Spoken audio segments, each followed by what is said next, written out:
Camp Out on Danger Mountain, Part 1.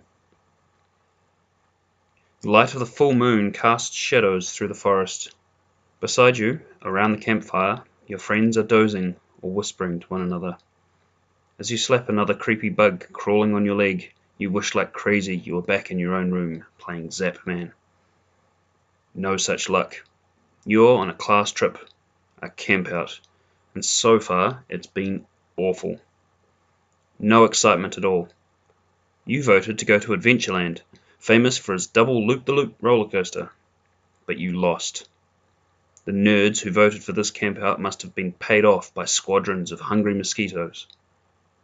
You had thought that at least the destination of the campout sounded promising, Danger Mountain. But as near as you can figure out, the most dangerous thing about Danger Mountain is the mosquitoes. Shows how much you know.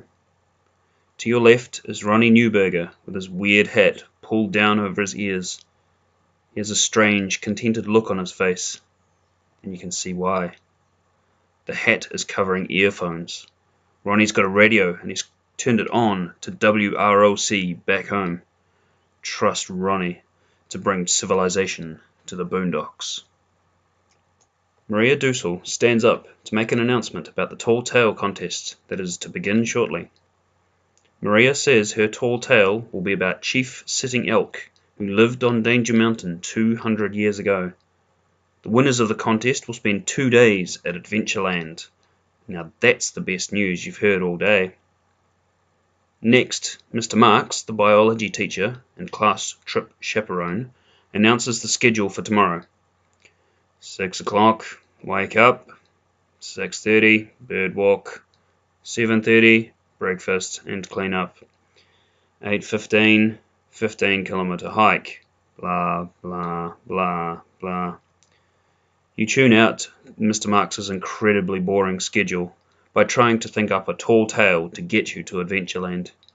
Unfortunately, your imagination isn't working, except to remind you how good a pizza would taste after those burned franks.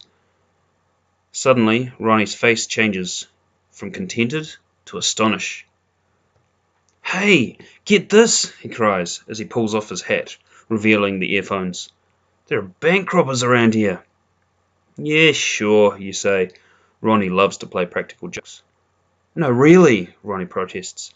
"I'm getting the story on the radio. Listen."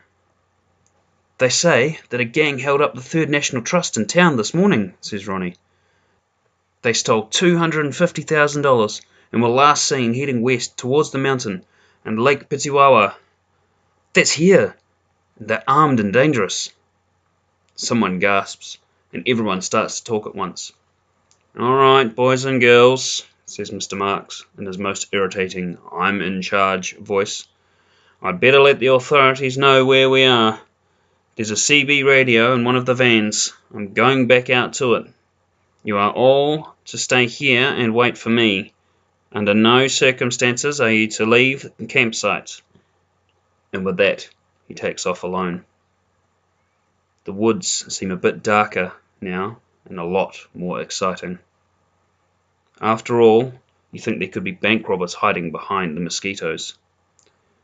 Maria, apparently oblivious to the dangers lurking beyond the campfire, begins telling her tall tale.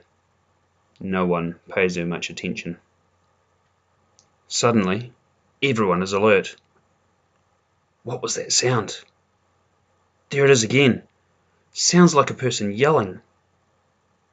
"Come on," says Ronnie. "That could be the bank robbers, and it sounds as though they're nearby. I sure don't want to be found by them. Let's get out of here." Your friend, JJ, agrees to go with Ronnie. "That wasn't a bank robber," says Leslie Mayhew. "That was Mr. Marks. He must be calling for help. Let's go and help him." Maria, who resents the interruption of her story, wants all the kids to stay for the tall tale contest. Now you have to decide. Do you want to run for safety? Go with Ronnie and JJ? If you think Mr. Marks may need your help, go with Leslie. Or if you want to stick with Maria and the tall tales, the choice is yours.